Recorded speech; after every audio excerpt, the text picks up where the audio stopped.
Well, it's hump day, ladies and gentlemen. At least I think it's still called hump day. We've made it to the middle of the week. It's Wednesday, September 20th. Welcome to the President's Daily Brief. I'm Mike Baker, your eyes and ears on the world stage. By now you know the drill. Let's get briefed. Up first, a murder mystery with international implications unfolds in Canada. Evidence suggests the government of India may be involved in the assassination of a Sikh activist on Canadian soil, and repercussions are already underway because, well, civilized nations aren't supposed to do that sort of thing. Next, we turn our attention to the Taiwan Strait.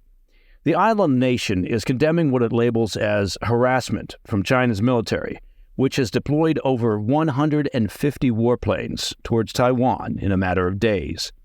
Dozens of Chinese fighter jets have breached Taiwan's airspace. That would seem to qualify as harassment. Also, a united front at the UN General Assembly as both Ukrainian President Zelensky and U.S. President Biden make appeals for increased international support for Ukraine in its ongoing struggle against Russia. And finally, in the back of the brief, could the U.S. Senate be on the verge of a fashion revolution? Majority Leader Chuck Schumer believes it's time to relax the unwritten dress code, apparently inspired by Pennsylvania Senator John Fetterman's unique take on Capitol Hill fashion. And by unique, I mean he's sporting the sartorial look from the Bill Belichick catalog. But first, today's PDB Spotlight.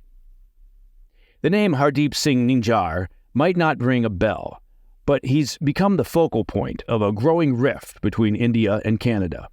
So what's the story? For some time now, he passionately championed the Khalistan movement, advocating for a separate Sikh state within India's Punjab region. The movement's roots stretch back to the late 1980s, when it emerged as an armed uprising in northern Punjab. Notably, Sikhs, though prevalent in Punjab, make up only about 1.7% of India's vast population. This insurgency raged for over a decade. The Indian government's response was swift and severe, resulting in the deaths of thousands, including several high-profile Sikh leaders. Although there isn't an active insurgency in Punjab today, the Khalistan cause remains alive among some supporters, and Nijjar was one of them.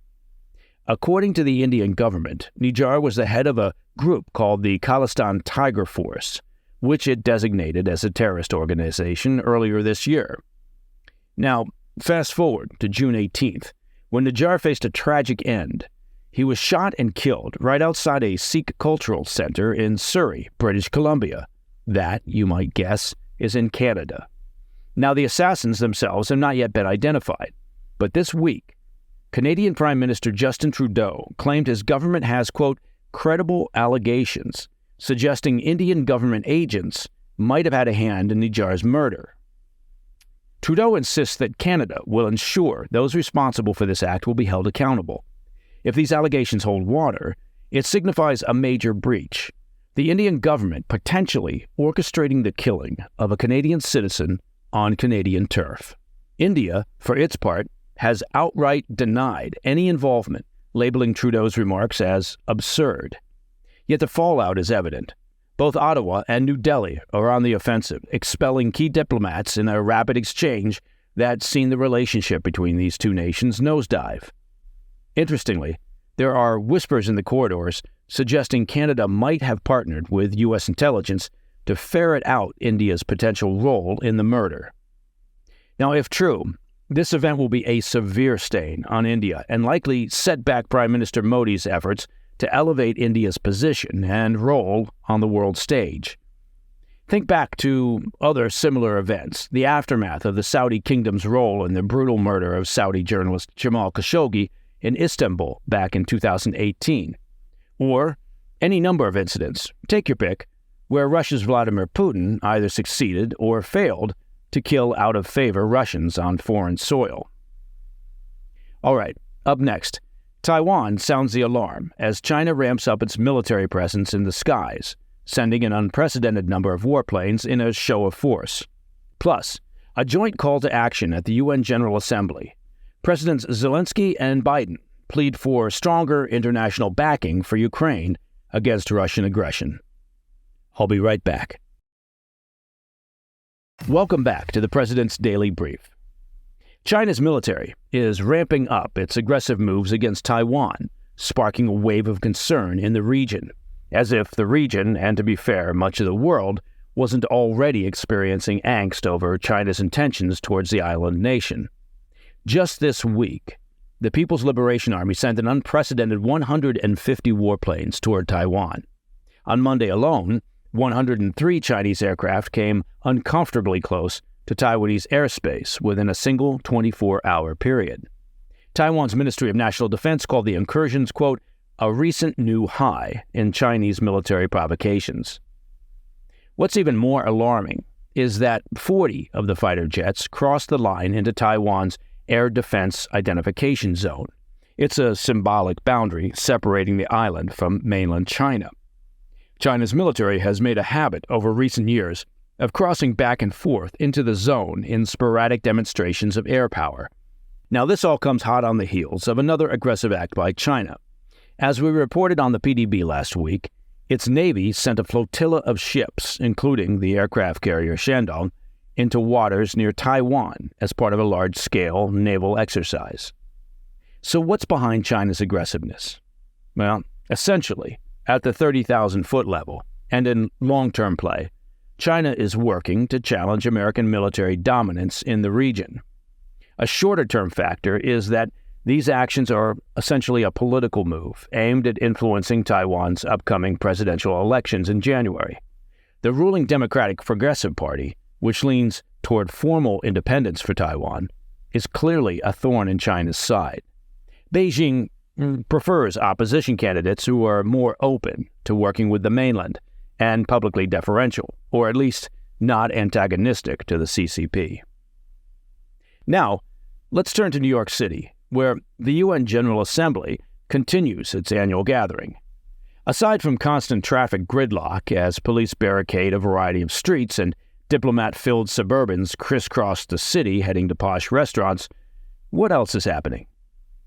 Well, just yesterday, in a display of solidarity, U.S. President Biden and Ukrainian President Zelensky teamed up to spotlight the ongoing crisis in Ukraine. In his address to the Assembly, President Biden called for more international support for Ukraine and issued a stark warning against appeasing Russian President Vladimir Putin. Biden declared, quote, "The UN General Assembly is darkened by the shadow of an illegal war by Russia against Ukraine. Russia alone bears responsibility for this war and has the power to end it immediately." Meanwhile, Zelensky accused Russia of genocide against Ukrainians. He also slammed Russia for deporting thousands of children and for weaponizing essentials like food and energy. He called for continuing support and asked that Putin's regime be prosecuted for war crimes. The two leaders, Biden and Zelensky, are next scheduled to meet at the White House on Thursday for what's expected to be a joint press conference, according to Ukrainian sources. That's something we'll definitely keep an eye on and cover in detail here on the PDB. Now, having not attended yesterday's UN events, I'm not sure if any of the attendees pointed out the fact that Russia, currently in its second year of warmongering, still holds a seat on the 5-seat UN Permanent Security Council. If I were a cynic, I'd say that's about all you need to know concerning the seriousness and usefulness of the UN as a global peacekeeping entity. All right, in today's Back of the Brief segment, is the U.S. Senate ditching suits for shorts? Majority Leader Chuck Schumer announces a relaxed dress code on the Senate floor, in part, apparently, due to Pennsylvania Senator John Fetterman's tendency to dress like a 12-year-old skateboarder.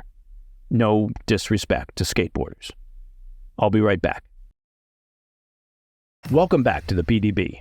In today's Back of the Brief, some fashion news from Washington, D.C., not normally known for setting style trends. Senate Majority Leader Chuck Schumer is instructing the Senate's Sergeant-at-Arms to stop enforcing the chamber's informal dress code. This policy shift is a win for Pennsylvania Senator John Fetterman, voted most likely to not wear a suit and tie. Fetterman's had his gym shorts and hoodie look for years. It was apparently something of a trademark for him while he was a local and state politician in Pennsylvania. Now, while occasionally seen wearing a suit since his election to the U.S. Senate, he more often than not walks the corridors of power looking like Adam Sandler in search of a pickup game. Fetterman continued sporting the same duds after returning to the Senate following treatment this year for clinical depression.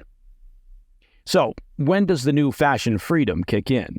A Senate official confirms the updated rule will take effect this week. But now don't expect the staff to join the casual wave. They are still required to stick to the traditional dress code. And here's a fun fact you can toss out at parties.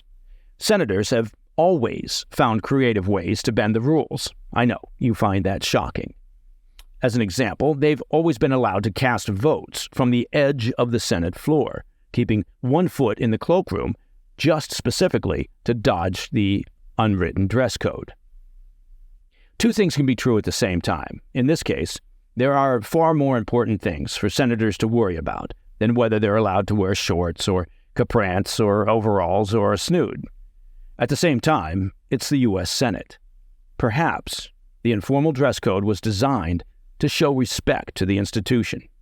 Regardless, as the saying goes, dress for the job you want, not the job you have.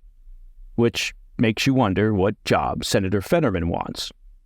And that, my friends, is the President's Daily Brief for Wednesday, September 20th. If you have any questions or comments, reach out to us at pdb@thefirsttv.com. I'm Mike Baker.